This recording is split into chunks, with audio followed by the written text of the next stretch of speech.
आज हम linear algebra में third chapter that is question space पढ़ने जा रहे हैं। और क्वेश्चन स्पेस पढ़ने से पहले कुछ टर्म्स हैं जो हमें यूज़ करनी है। The first one is coset. Coset आपके पास ये टर्म आपने सुनी होगी जरूर, ग्रुप्स में, ग्रुप एंड रिंग में, लास्ट सेम में जो आपने कोर्स किया उसमें। देखिए, if W is a subspace of vector space, V vector space है ओवर फील्ड, उसका कोई सबस्पेस है W, ठीक है। अब सबस्पेस होने का मतलब वो अपने आप में एक वेक्टर स्पेस बना रहा है over the same field F। तो अगर वो फील्ड बना रहा है तो वो सब ग्रुप भी होगा, ठीक है।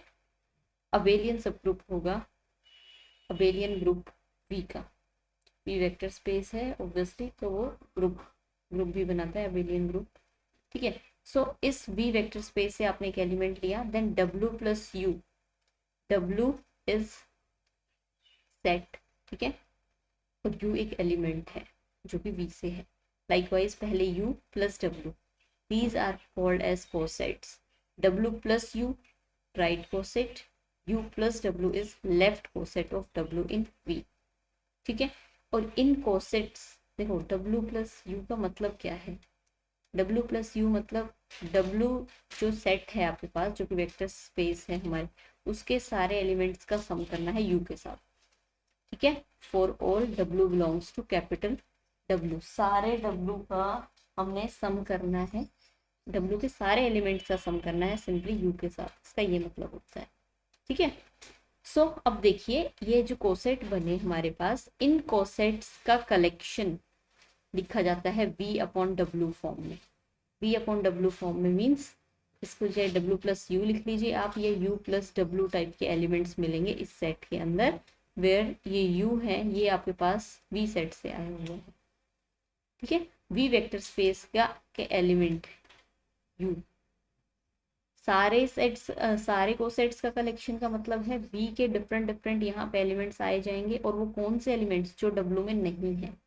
मान लीजिए अब ये एक W सेट है जिसके अंदर एक आइडेंटिटी एलिमेंट है, A एलिमेंट है, A का इनवर्स एलिमेंट है, ये 3 एलिमेंट है इस तरह से। अब देखिए, E प्लस W का मतलब क्या है? आइडेंटिटी एलिमेंट, और V वेक्टर स्पेस जो है वो है सारे रियल नंबर का कलेक्शन, और W के अंदर सिर्फ ये 3 रियल नंबर है। अब कोई एलिमेंट लिखना है E प्लस W। अब E क्योंकि इसके पास भी होगा, W के पास भी है, तो E को जब ऐड करेंगे हम W के अंदर, इसका मतलब क्या है? इसके लिखने का मतलब E प्लस W के सारे एलिमेंट्स के साथ जब इसका एक एक करके एडिशन किया जाएगा, तो मतलब कैसे? E plus E plus E plus A inverse. तो हमें पता है सारे एलिमेंट्स क्या मिलने वाले हैं, वही एलिमेंट्स रिपीट मिल जाएंगे, ठीक है। इस तरह से अगर A प्लस डब्ल्यू आप लिखोगे तो W के एलिमेंट्स का हमें पता है, क्योंकि वो एक वेक्टर स्पेस बन रहा है, तो वो एडिशन में क्लोजर है कि अगर 2 W के एलिमेंट्स का सम किया जाए, अब जैसे ये E आइडेंटिटी एलिमेंट W में था और ये A एलिमेंट, ठीक है, तो इनका जब सम किया तो ऑब्वियसली वो W का ही एक एलिमेंट मिलेगा, तो E plus W equals to W। इसका मतलब इस क्या कहा जाएगा? E को एब्जॉर्ब कर लिया W ने। ये आइडेंटिटी एलिमेंट था इसलिए एब्जॉर्ब नहीं कर लिया, सिर्फ इसीलिए एब्जॉर्ब नहीं कर लिया। अगर आप A प्लस डब्ल्यू भी लिखने जाएंगे तो भी क्या हमें पता है कि A प्लस E एक एलिमेंट आएगा, A प्लस ए एक एलिमेंट आएगा, A प्लस ए इनवर्स एक एलिमेंट आएगा, क्योंकि W के पास ये 3 एलिमेंट है। और क्योंकि W अपने ही एलिमेंट, ये W के ही 2 एलिमेंट्स का सम लिखा हुआ है यहाँ पे, तो वो ऑब्वियसली सारे क्या करेंगे, सम होने के बाद भी W में ही बिलोंग करेंगे, because W is closed under addition. तो अगर कहने का मतलब है यहाँ किसी W का ही सेम एलिमेंट ऐड किया है, ठीक है, सेट के सारे एलिमेंट्स के साथ, तो वो अपने एलिमेंट को अपने अंदर एब्सॉर्ब कर लेगा और हमारे पास रह जाएगा सिर्फ W।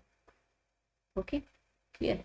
तो इसी तरह से V प्लस डब्ल्यू के अंदर जो यहाँ पे एलिमेंट्स रहेंगे वो U प्लस डब्ल्यू टाइप के रहेंगे, वेयर U जो है वो V वेक्टर स्पेस के, मान लीजिए ये पूरा V वेक्टर स्पेस है, इसमें से इतने पोर्शन में जितने एलिमेंट्स थे उनसे मिलके हमने एक W सेट बना दिया। अब इसके अंदर का ही कोई एलिमेंट्स, मानो स्मॉल W, हमने इस पूरे सेट के अंदर ऐड कर दिया तो वो तो इसी के अंदर रहेगा, ठीक है। तो हम बोलेंगे कि उसने इस स्मॉल डब्ल्यू को एब्जॉर्ब कर लिया अपने, पर यहाँ पे कोई यू एलिमेंट है जो डब्ल्यू के अंदर नहीं है, तो वो एलिमेंट कहाँ जाएगा, इस कोसेट के, कलेक्शन ऑफ कोसेट। इसी को क्वेश्चन स्पेस बोलते हैं, वी ओ अपॉन डब्ल्यू, ठीक है। क्वेश्चन स्पेस कब बनेगा, वो जब वो वेक्टर स्पेस की सारी प्रॉपर्टी सेटिस्फाई करेगा with addition and scalar multiplication के साथ, ठीक है। ये बात समझ में आई। अगर यहाँ एलिमेंट सेम उसी सेट के उसी के अंदर ऐड कर दिए तो अपने एलिमेंट्स को अपने अंदर एब्सॉर्ब कर लेगा। अब ये कोई वी एलिमेंट है जो कि बाहर है, सो वी प्लस डब्ल्यू क्या होगा हमारा, वी अपॉन डब्ल्यू सेट के अंदर बिलोंग करते, मतलब जो एलिमेंट्स आपके डब्ल्यू में नहीं है बट वेक्टर स्पेस में है, उन एलिमेंट्स का सम डब्ल्यू के साथ किया जाता है, that is V upon W. और इसमें दो सम का दो वेक्टर्स इस टाइप के वेक्टर हैं इसमें सारे, ठीक है, या इस टाइप के। तो उनकी एडिशन किस तरह से है, W plus U, W plus V, दो एलिमेंट्स लिए कहाँ से, वी अपॉन डब्ल्यू से, तो वो कैसे लिखा जाएगा, डब्ल्यू प्लस टू डब्ल्यू, नहीं टू डब्ल्यू का कोई मतलब नहीं है, टू डब्ल्यू का मतलब ये डब्ल्यू प्लस डब्ल्यू का कोई मतलब नहीं है यहाँ पे, क्यों, बिकॉज एक स्मॉल डब्ल्यू इसमें से आया, डब्ल्यू डैश भी डब्ल्यू के अंदर आया, ऑब्वियसली वो किस में बिलोंग करेगा, कैपिटल डब्ल्यू में ही, तो डब्ल्यू प्लस डब्ल्यू भी एक्चुअल में डब्ल्यू ही बनना है, कि that is W plus U plus W plus V equals to W plus U plus V. Clear, इस तरह से वेक्टर एडिशन होता है। और स्केलर मल्टीप्लिकेशन में ए टाइम्स ऑफ डब्ल्यू करने का कोई मतलब नहीं है, बिकॉज वो खुद से क्या है, वेक्टर सबस्पेस है, वेक्टर स्पेस बनेगा इसका मतलब है। और वेक्टर स्पेस में स्केलर से मल्टीप्लाई करने पे वो किस में बिलोंग करता है, डेफिनेशन है ना ये, तो उसी में डब्ल्यू में बिलोंग करेगा ही करेगा, तो ए अपने अंदर एब्जॉर्ब कर लेगा वो ए को, तो W plus A times of, इस तरह से स्केलर मल्टीप्लिकेशन होता है किसी वेक्टर स्पेस के अंदर। तो अब क्वेश्चन स्पेस कैसे डिफाइन किया जाएगा, the vector space V upon W, ये जो सेट है ये वेक्टर स्पेस बने विद रिस्पेक्ट टू एडिशन और स्केलर मल्टीप्लिकेशन, वही 8 प्रॉपर्टी सेटिस्फाई करने के लिए, ठीक है। फॉर्म्ड ऑफ ऑल कोसेट्स और cosets of V, W subspace के cosets in V vector space का कलेक्शन, वेक्टर स्पेस बनता है वो भी, और उसमें स्केलर एडिशन और वेक्टर एडिशन इस तरह से रहेगा जैसे हमने यहाँ डिफाइन किया, is called the quotient space of W in V. Clear, मतलब है ये set along with these two operation vector space की सारी प्रॉपर्टी सेटिस्फाई करे तो वो कहलाएगा क्वेश्चन स्पेस। क्लियर, अब एक टास्क ये है जो आपने खुद से करनी है, दैट इज इसे वेक्टर स्पेस प्रूव करना है, V over W is a vector space. ये बुक में आपके पास सोल्ड है और इसे आपने खुद से ट्राई करना है कि ये वेक्टर स्पेस बनता है, ठीक है। वो 8 प्रॉपर्टीज सारी चेक करनी है और ये आप करके देखेंगे तो आपको आइडिया लगेगा कि इसके अंदर जो एलिमेंट्स हैं उनमें एडिशन कैसे हो रहा है, कम्यूटेटिविटी कैसे शो हो रही है, एसोसिएटिविटी कैसे शो हो रही है, स्केलर मल्टीप्लिकेशन की प्रॉपर्टीज कैसे सेटिस्फाई हो रही है। तो ये बहुत इंपॉर्टेंट है, ये आपने खुद से करना है, ओके। अब देखिए डायमेंशन ऑफ क्वेश्चन स्पेस, ये क्वेश्चन स्पेस है, इसकी डायमेंशन के बारे में अगर हम बात करें, then dimension of V over W मतलब है इसके बेसिस में कितने एलिमेंट आएंगे, तो इसके बेसिस में एलिमेंट, तो इसकी डायमेंशन हो गई dimension of V minus dimension of W, इसकी डायमेंशन V और डायमेंशन ऑफ W के ऊपर डिपेंड करती है। ये थ्योरम है, इसे प्रूव करेंगे हम लोग। पहले मैं कुछ प्रॉब्लम्स आपको बताऊंगी कि इसमें कैसे करेंगे प्रॉब्लम्स आपके क्वेश्चन स्पेस में, उसके बाद हम प्रूव करेंगे इस थ्योरम को। Dimension of V over W के बेसिस में जितने एलिमेंट होते हैं उतने ही dimension of V minus dimension of W में होता है। क्लियर, अब एक प्रॉब्लम देखते हैं, एग्जाम्पल नंबर फर्स्ट हमारे पास है, W is subspace of V2 over R, मतलब R cross R over R, and it is generated by एक एलिमेंट, ठीक है। V2 over R means R square over R square में element इस type के होते हैं, तो V जो सबस्पेस है वो जनरेट होता है इस एलिमेंट से, एक एलिमेंट लिखा हुआ है उसे जनरेट हो रहा है, तो देन आपने क्या करना है इसके अंदर फाइंड V बाई W इस question space, and it's basis भी फाइंड आउट करना है। ठीक है, बेसिस फाइंड आउट कर लोगे तो डायमेंशन तो होगा वो पता ही लग जाएगी। सो गिवन सिर्फ इतना है कि V R cross R vector space है, उसका सब स्पेस डब्ल्यू इससे जनरेट होता है। ठीक है, अब ये अगर इससे जनरेट हो रहा है और क्योंकि ये सिंगल एलिमेंट है तो दिस सेट ये बेसिस भी बनाएगा, दिस 1, 2 दिस सेट से S is basis of W. ठीक है, देयरफॉर डायमेंशन ऑफ डब्ल्यू कितनी हो गई, 1 हो गई, क्योंकि एक एलिमेंट हमें पता है लीनियरली इंडिपेंडेंट होता है और वो स्पैन तो कर ही रहा है पूरे डब्ल्यू को, तो ये सेट इसका मतलब बेसिस बना देगा डब्ल्यू के लिए, उसकी डायमेंशन हो गई 1। अब कोई सब स्पेस की अगर बेसिस हमें पता है तो पूरे वेक्टर स्पेस की बेसिस हम उस सेट को एक्सटेंड करके बना सकते हैं।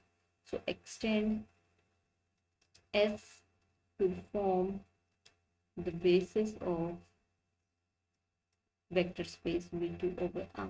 तो मान लीजिए वो एस डैश से नाम ले लिया क्योंकि इसमें एक एलिमेंट है, दूसरा एक कोई और एलिमेंट हमने रख के देखा, मान लीजिए ये 0,1, कोई और भी एलिमेंट हम रख के देख सकते हैं such that these 2 elements are linearly independent. अब क्योंकि 2 ही एलिमेंट है हमें पता है 1/2 स्केलर मल्टीपल नहीं है 0, 1 का। ठीक है, दोनों में कोई रिलेशन आपस में नहीं है, दूसरे का स्केलर टाइम्स भी नहीं है, तो ये दोनों Li हो गए, is linearly independent set, linearly independent vector हो गए, लीनियरली इंडिपेंडेंट हो गए। और क्योंकि V2 is R cross R2, उसकी डायमेंशन होती है 2, और क्योंकि ये लीनियरली इंडिपेंडेंट है therefore S dash is basis of V2/R, ये उसकी बेसिस बन गई।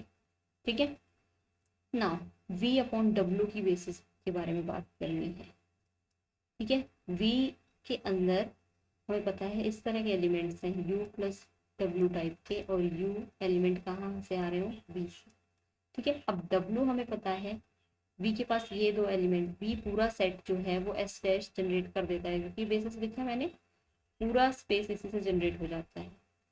और इसके अंदर W किससे जनरेट होता है, वो इस एलिमेंट से जनरेट होता है। तो W के अंदर जब ये एलिमेंट ऐड किए जाएंगे कौन कौन से, 1,2 plus W and 0,1 plus W जब हम करेंगे तो ये अपने एलिमेंट हो, क्योंकि 1/2 W का ही एलिमेंट है, W पूरा उसी एलिमेंट की हेल्प से बन जाता है, तो ये अपने एलिमेंट को एब्जॉर्ब कर लेगा अपने एलिमेंट। और ये 0,1 क्या रह जाएगा, ये सिर्फ एक ऐसा एलिमेंट रह जाएगा जो इसके अंदर एब्जॉर्ब नहीं हो पाएगा। तो ये हमारे पास क्या हो जाएगा, इसके अंदर 0,1, W एक एलिमेंट आ जाएगा सिर्फ इसके पास। तो ये क्या हो गया, दिस सेट के अंदर एक ही एलिमेंट आएगा इस टाइप का, मतलब इसके स्केलर टाइम्स रह सकते हैं, ये बेसिस का एक एलिमेंट है, उसमें आप किसी स्केलर से मल्टीप्लाई करके पूरे V/W के एलिमेंट्स आप जनरेट कर सकते हैं। अब ये एक एलिमेंट आया तो ऑब्वियसली ये Li रहेगा, और ये पूरे V/W को जनरेट करेगा कैसे, 0 टाइम्स 1 में किसी स्केलर से मल्टीप्लाई करके आप W के अंदर ऐड करेंगे तो V/W के सारे एलिमेंट्स वहाँ पे मिलेंगे। It means this set is basis of V/W, therefore dimension of V/W कितनी हो गई है यहाँ पे, 1। और उस थ्योरम को जो हमने यहाँ थ्योरम लिखी थी इसको हम यहाँ वेरीफाई भी कर सकते हैं। ये तो हमने डायमेंशन V/W की देखी, अगर हम थ्योरम की हेल्प से डायमेंशन ऑफ V/W निकालने जाते तो कितनी होती, dimension of V minus dimension of W। V की डायमेंशन है 2 माइनस W की डायमेंशन अभी कितनी आई थी, W की डायमेंशन अभी आई थी हमारे पास 1, तो 2 माइनस 1 इज इक्वल्स टू 1, वही हमारे भी वेरीफाई हो जाती है थोड़ा। ठीक, इस तरह से क्वेश्चंस रहेंगे इसके। देखिए एक्सरसाइज 3.1 में सेकंड प्रॉब्लम है, V वेक्टर स्पेस है all square matrices over R। V vector space किससे है, ABCD टाइप की मैट्रिसेस हैं, वेयर ABCD रियल नंबर्स हैं, इस टाइप की square matrices V vector space के पास हैं। तो मैंने एक वीडियो में बताया भी था आपको कि इसकी बेसिस क्या होती है, V वेक्टर स्पेस की बेसिस 1, बाकी सबको 0 रख लीजिए, देन 0 1 रिमेनिंग 0 0 0 1 0, 4 एलिमेंट्स हैं, चारों बेसिस पे एक बार करके 1, ये इसकी एलिमेंट्री और नेचुरल बेसिस हो जाएगी। ठीक है, natural basis of V। Square matrix 2 cross 2 की स्क्वायर मैट्रिक्स वाले सेट की। ठीक है, तो इसकी डायमेंशन ऑफ वी कितनी हो जाती है, सॉरी 4। ठीक है, इस बारे में हमने बात की हुई है। तो अभी देखिए ऐसा वेक्टर स्पेस है हमारे पास, और डब्ल्यू ये कोई सब स्पेस है गिवन, तो वी अपॉन डब्ल्यू की बेसिस बतानी है। डायमेंशन ऑफ वी हमें पता है, डायमेंशन ऑफ डब्ल्यू और अगर हमारे पास होगी तो इसकी डायमेंशन भी हम बता पाएंगे, पर हमने बात करनी है बेसिस की। देखिए पहले तो डब्ल्यू वेक्टर जो स्पेस है, सब स्पेस है, वो उसकी बेसिस क्या होगी। सबसे पहले बेसिस ऑफ डब्ल्यू की बात कर ली जाए। डब्ल्यू के पास ऐसे एलिमेंट हैं जिनमें अपर ट्रायंगुलर मैट्रिक्स, ठीक है, बेसिस ऑफ डब्ल्यू के लिए। तो देखिए अब हमारे पास डब्ल्यू का कोई भी आर्बिट्रेरी एलिमेंट ए बी, उसमें थर्ड एलिमेंट 0 रहेगा। वो क्या हम इन वेक्टर्स की हेल्प से लिख सकते हैं। First vector 1, remaining 0, first 0 1 0 0, and third vector को लिखने के लिए कुछ ऐसा वेक्टर, कुछ ऐसा एलिमेंट होना चाहिए हमारे पास। क्या इन तीनों वेक्टर की हेल्प से इसका हर एलिमेंट लिखा जा सकता है। देखिए फर्स्ट एलिमेंट को जब हम ए से मल्टीप्लाई करेंगे तो कितना बनेगा, ए 0 0 0 प्लस सेकेंड एलिमेंट के लिए 0 1 0 0, ठीक है, 0 0 0 1। तो इस टाइप के एलिमेंट का सम करके इन तीनों एलिमेंट की हेल्प से हम पूरे डब्ल्यू को हम लिख सकते हैं। और क्या ये लीनियरली इंडिपेंडेंट रहेंगे, ये वेक्टर्स क्या लीनियरली इंडिपेंडेंट है। ठीक है, ये आपने देखना है। तो हम क्या देखेंगे, दिस सेट से S is basis of W. ये डब्ल्यू की बेसिस बन गई। अभी कोई डब्ल्यू सब स्पेस है, इसकी बेसिस को एक्सटेंड करके क्या किया जा सकता है, extend S to form a basis of V. V की बेसिस बनाने के लिए इसे एक्सटेंड कर सकते हैं, और ये एक्सटेंड करके हम इसी से देख सकते हैं जो मैंने अभी आपको बताया। ये आपके पास था 0 1 0 0 एंड 0 0 0 1। एक एलिमेंट अगर मैं वो डाल दूँ इसमें, दिस वन, क्या ये वी की बेसिस नहीं बन जाएगी।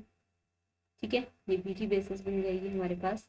And its dimension, dimension of W कितनी हो गई हमारे पास, that is dimension of W हो गई 3, डायमेंशन ऑफ वी कितनी हो गई हमारे पास 4।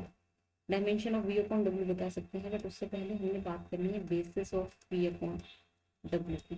ठीक है, उसके लिए हमने सबसे पहले वी अपॉन डब्ल्यू सेट कितना कैसा है, उसके अंदर आपके पास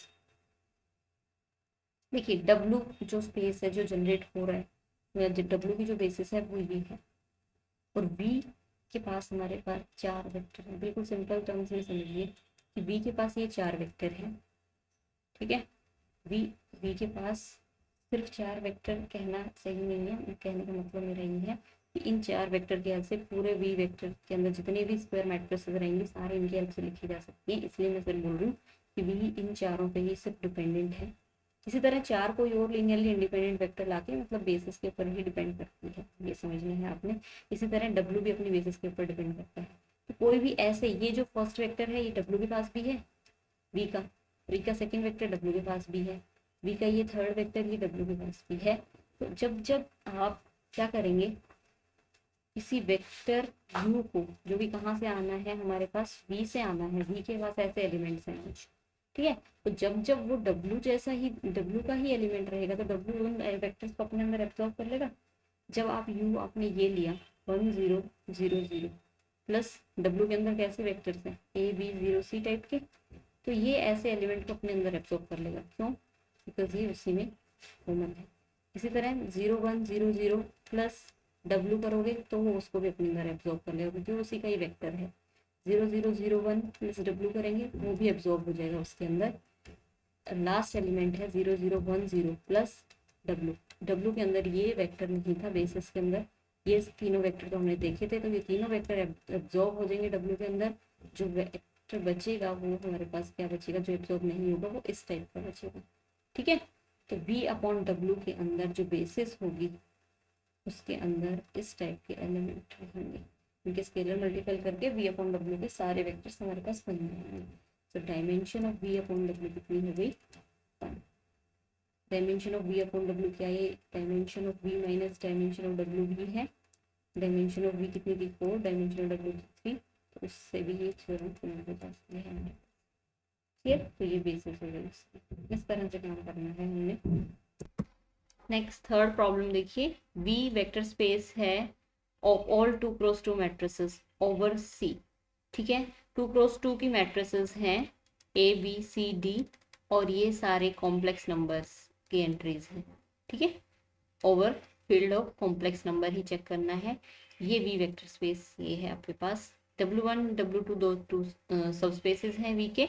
W1 में फोर्थ एलिमेंट 0 है और W2 में डायगोनल एलिमेंट्स हैं, अगेन कॉम्प्लेक्स नंबर ही है की एंट्रीज हैं उसमें भी। देन ये हमने प्रूव करना है कि dimension of W1 plus W2 over W2 equals to dimension of this question space W1 over W1 intersection W2। ठीक है, सबसे पहली बात देखिए, V over W this question space की बात होती है तो W जो जो नीचे लिखा होता है आपने ऐसे देखना डिनोमिनेटर में, दिस मस्ट बी अ सब स्पेस ऑफ V।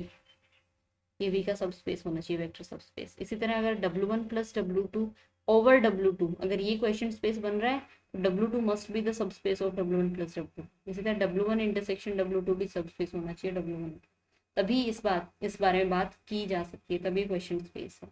ठीक है, अगर ये क्वेश्चन स्पेस इस तरह से दिया हुआ है, इनकी डायमेंशन इस तरह से दी हुई है, it means these must be subspaces of W1 plus W2 and W1 respectively. ठीक है, तो देखिए अब हमारे पास देखिए ए बी सी डी कोई भी V का एलिमेंट हमने लिया, क्या इस V के इस एलिमेंट को हम W1 प्लस W2 के टाइप से लिख सकते हैं? This element A B C D हम इसे लिख सकते हैं। इस एलिमेंट को देखिए A B C पहले तीन एलिमेंट जो है और फोर्थ एलिमेंट को जीरो करने, तो ये इस टाइप के एलिमेंट तो W1 के पास है, और W2 के पास जो एलिमेंट्स हैं उनमें डायगोनल एंट्रीज हैं। A यहाँ मैं जीरो कर दूँ, ठीक है, यहाँ भी जीरो तो है ही, ये दोनों एलिमेंट्स तो जीरो गिवन ही है W2 में, और इस एलिमेंट को अगर मैं यहाँ पे रख लूँ कितना D, तो ये इस टाइप के एलिमेंट W2 के अंदर, क्योंकि ये कॉम्प्लेक्स नंबर थे, A यहाँ पे जीरो हो सकता है तो A मैंने यहाँ जीरो ले लिया और D को एज इट इज ले लिया, या आप ये भी कर सकते थे A/2 दोनों में। तो हम देख रहे हैं कि these two elements belongs to W1 plus W2, और ये एलिमेंट आया कहाँ से था? V से, और कहाँ किस में चला गया? W1 प्लस W2 में, तो V सबसेट हो गया किसका? W1 प्लस W2 का। और हमने ये तो देखा था कि W1 प्लस W2 V के अंदर कंटेन होता है, बताया था मैंने। इसका मतलब है V जो वेक्टर स्पेस है वो W1 प्लस W2 लिखा जा सकता है। जब दोनों वेक्टर स्पेस हमें पता है सेम होते हैं तो डायमेंशन भी उनकी सेम होती है। ठीक है, और V की डायमेंशन है 4। अभी लास्ट प्रॉब्लम से पहले में मैंने एक्सप्लेन किया इसकी डायमेंशन के बेसिस में कितने एलिमेंट होते हैं, 4, तो इसकी डायमेंशन 4 हो गई, तो dimension of W1 plus W2 भी कितनी हो गई हमारे पास? 4। ठीक है, V के बेसिस में कितने एलिमेंट होते हैं?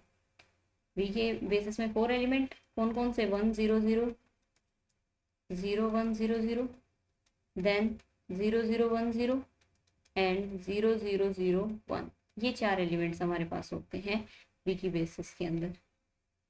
क्लियर? तो dimension of W1 plus W2 equal हो गई डायमेंशन ऑफ V।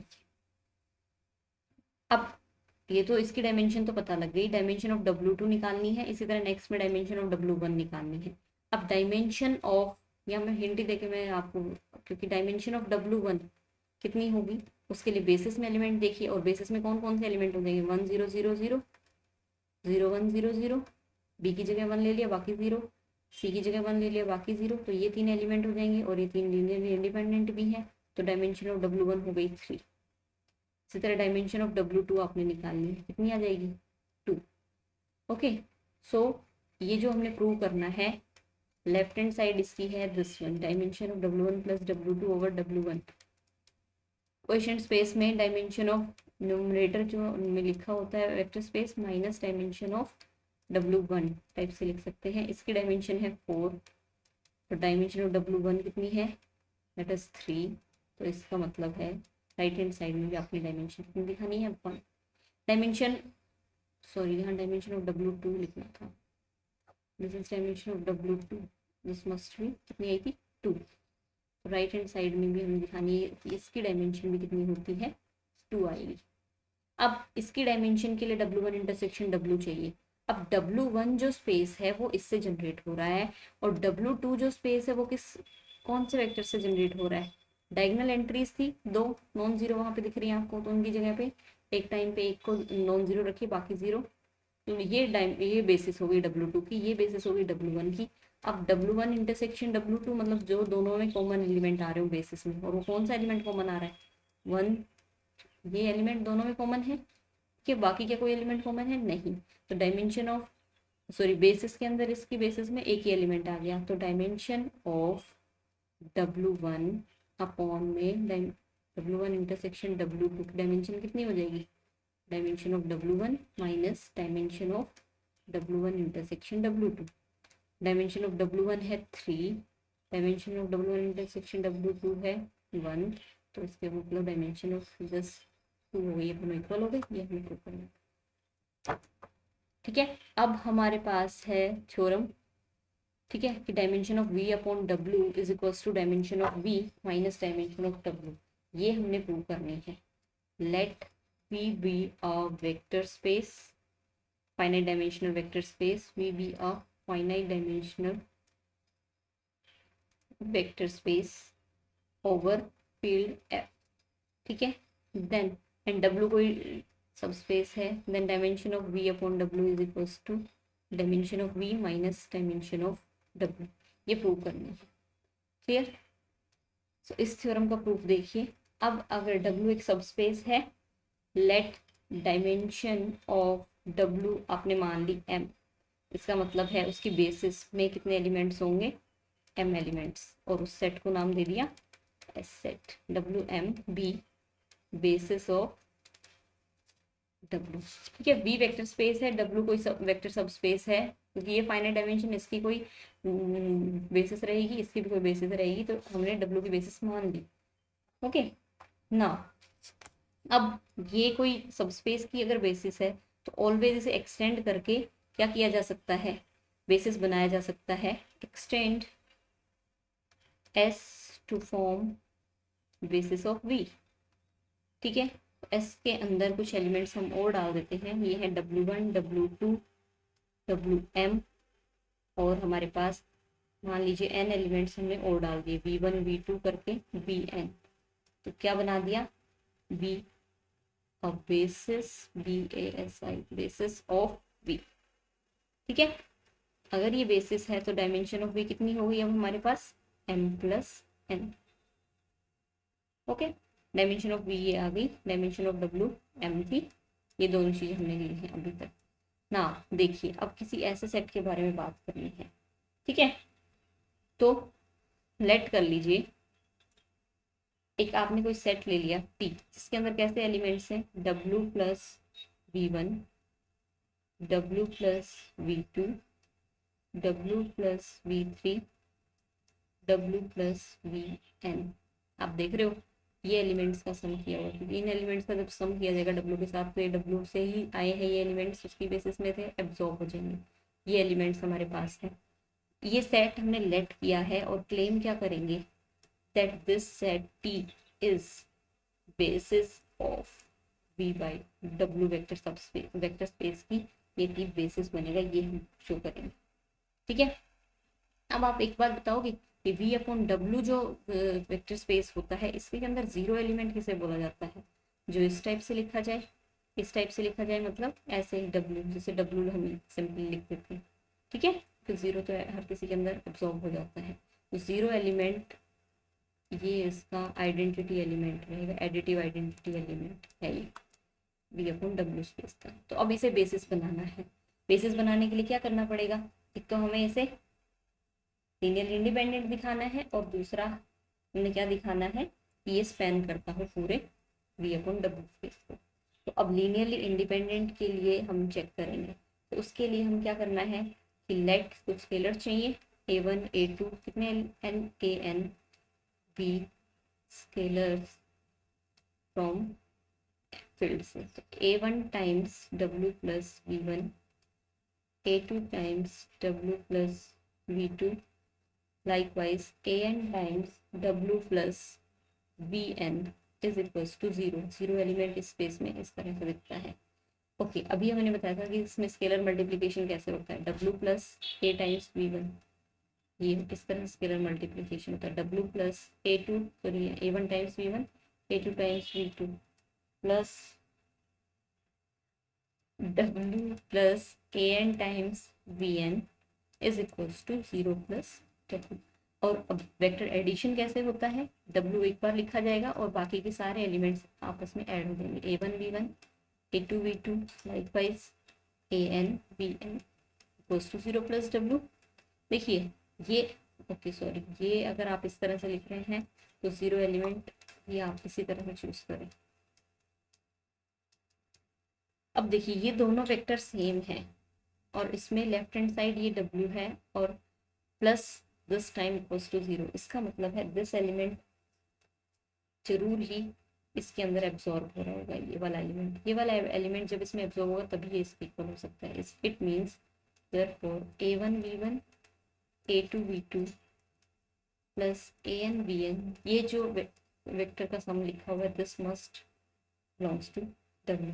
अब ये डब्ल्यू के अंदर है तो डब्ल्यू के जो बेसिस है उसके लीनियर कॉम्बिनेशन लिखा जाता है। डब्ल्यू के बेसिस में कौन से एलिमेंट्स हैं हमारे पास, दीज एलिमेंट्स, ठीक है।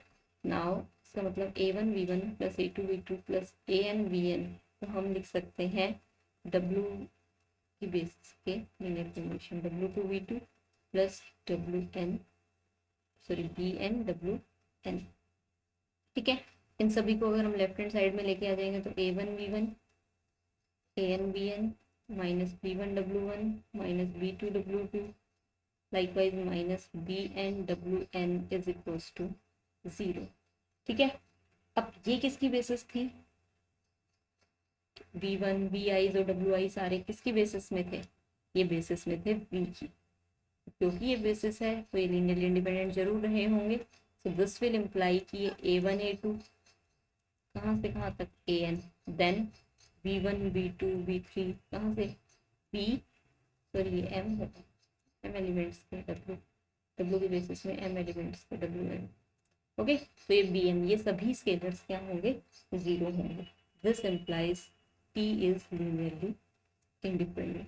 टी में क्या थे स्केलर्स हमारे पास, ये स्केलर थे a one A two a one, ये सब क्या हो गए यहाँ पे जीरो हो गए। इसका मतलब है ये वेक्टर्स जो टी के अंदर कंसिडर किए थे ये लीनियरली इंडिपेंडेंट हो गए, ठीक है। अब हमने एक चीज और दिखानी है कि जो टी है बी अपॉन डब्ल्यू है वो स्पैन होता है पूरा टी से, सेकेंड थिंग ये शो करना है, ठीक है। क्या चीज, टी स्पैन्स टी अपॉन में डब्ल्यू वेक्टर स्पेस। अब उसके लिए क्या करना पड़ता है, इसका कोई आर्बिट्रेरी हमने क्या लेना पड़ता है, एलिमेंट लेना पड़ता है। इसका आर्बिट्रेरी एलिमेंट किस टाइप का दिखेगा, v प्लस डब्ल्यू या w प्लस वी टाइप का, ठीक है, बिलोंग्स टू v अपॉन में w। और वो क्या दिखाना है, इसके एलिमेंट्स के लीनियर कॉम्बिनेशन में लिखा जा सकता है कि t की हेल्प से इसका कोई भी एलिमेंट v अपॉन डब्ल्यू से कोई भी एलिमेंट t की हेल्प से लिखा जा सकता है, ठीक है। अब v, ये जो वेक्टर लिया v कहाँ से लिया, कैपिटल V के अंदर से, और v के बेसिस में कौन कौन से एलिमेंट है, ऑल डब्ल्यू आईज और वी आई इसके अंदर है। तो किस टाइप से लिखा जा सकता है, ए वन डब्ल्यू वन, इनके सब में लिखा जा सकता है A N B N, sorry A N W M, इसी तरह से B one plus B two B N, ठीक है ना। ये वी वेक्टर हो गया। अब अगर इसके अंदर मैं वी वेक्टर के अंदर अगर मैं डब्ल्यू ऐड कर दूं, ठीक है, किसमें ए one W one, A M W M, B one B N plus अगर मैं डब्ल्यू कर दूँ यहाँ पे तो डब्ल्यू अपने एलिमेंट्स को एब्जॉर्ब कर लेगा और ये एलिमेंट्स उसके बेसिस में थे तो इन्हें वो एब्जॉर्ब कर लेगा अपने अंदर। बी प्लस डब्ल्यू में कितना बचेगा, B one B two B N तक के सारे एलिमेंट बचेंगे, बाकी सब एब्जॉर्ब हो जाएंगे डब्ल्यू के अंदर, ठीक है। तो इनको हम कैसे लिख सकते हैं, this is B one plus W, B two रहा होगा नेक्स्ट एलिमेंट उसमें प्लस डब्ल्यू। इसी तरह हर एलिमेंट में कैसे लिखा जा सकता है, B N plus W, because इनको वापस से अगर हम वेक्टर्स हैं इनका सम करेंगे तो यही आता है, तो इन्हें हम ऐसे भी लिख सकते हैं, this is B plus W, ठीक है।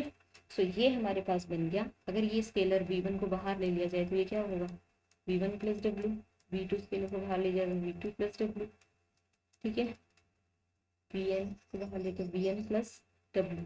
तो इसका मतलब है, देखिए ये कोई आर्बिट्रेरी एलिमेंट दिया था और वो v1 plus W, v2 plus W किसके एलिमेंट्स हैं, t के एलिमेंट्स के लीनियर कॉम्बिनेशन में लिखा जा सकता है। It means therefore this implies that जो t है जो या फिर v अपॉन w है वो पूरा किसकी हेल्प से, t की हेल्प से स्पैन होता है। तो t क्या बन गया, t is basis of v upon में w। और t के अंदर कितने एलिमेंट्स थे, तो वो उसकी डायमेंशन हो जाएगी। t के अंदर थे हमारे पास n एलिमेंट्स, तो डायमेंशन ऑफ t कितनी हो जाएगी यहाँ पे, therefore dimension of t t से स्पैन हो रहा था, डायमेंशन ऑफ v अपॉन में w is equals to n, ठीक है। वही डायमेंशन किसकी है, n is equals to dimension of v minus dimension of w। Dimension of v कितनी है, m प्लस n, और डायमेंशन ऑफ w है n, तो वही डायमेंशन हो जाएगी किसकी, एक minute sorry, dimension of w है m, तो डायमेंशन हमारे पास मिल जाएगी n। इसका मतलब है dimension of v upon w होती है dimension of v minus dimension of w। Clear, तो इस तरह से हमारी थ्योरम खुली। तो ये आपने चैप्टर कंप्लीट करना है। Thank you.